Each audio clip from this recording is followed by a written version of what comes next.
जय माता दी दोस्तों, नमस्ते प्रणाम। मैं हूँ दीपिका मिश्रा, अपने चैनल में आप सभी का तहे दिल से स्वागत करती हूँ। दोस्तों, आज मैं एक बहुत प्यारा सुहाग गीत लेके आई हूँ और बहुत पुराना भी है।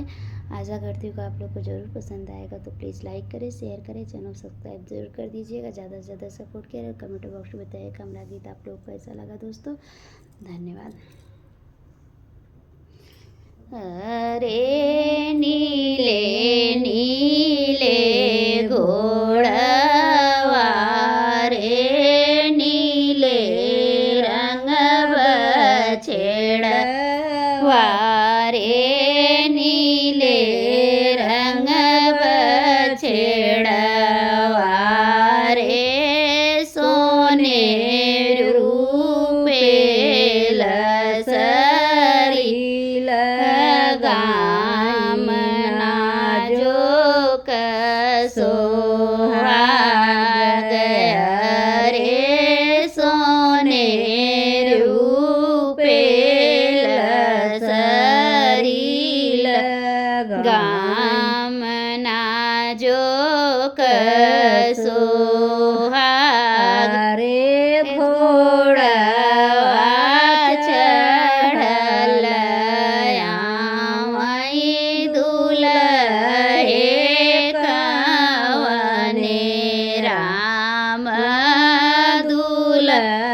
हे कवने राम गलिया गलिया हे रईस ससुरारी नाजो सोहाग रे गलिया गलिया हे रईस ससुरारी नाजो सोहाग रे भीतरा से निसरे हो सारे हो कवने राम सारे हो कवने राम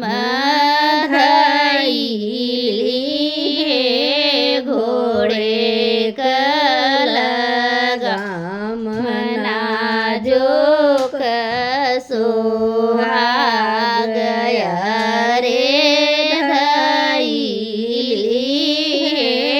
घोड़े कलगाम नाजो सोहाग रे किया तू तरबजी जावेल रे बबूर तर किया रे कदम जुड़े छाई नाजो सोहाग रे किया रे कदम जुड़े छाना जो सोहाग अरे नहीं हम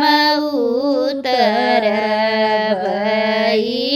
बेल रे बबूर तर बेल रे बबूर तर नाही रे कदम जुड़े छाई नाजो सोहाग रे नाही रे कदम जुड़े छाई नाजो सोहाग हम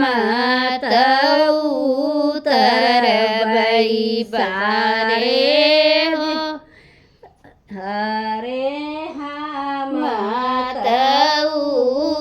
उतरबई कवने राम दूत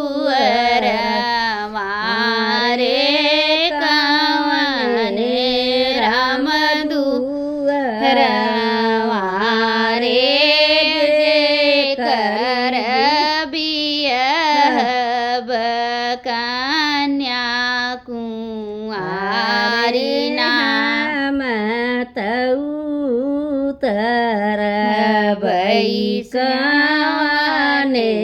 राम दुअर मारे जे करी बियहब कन्याकुमारी ना जो सोहाग रे जे कर बियहब कन्याकुमारी ना जो सोहाग।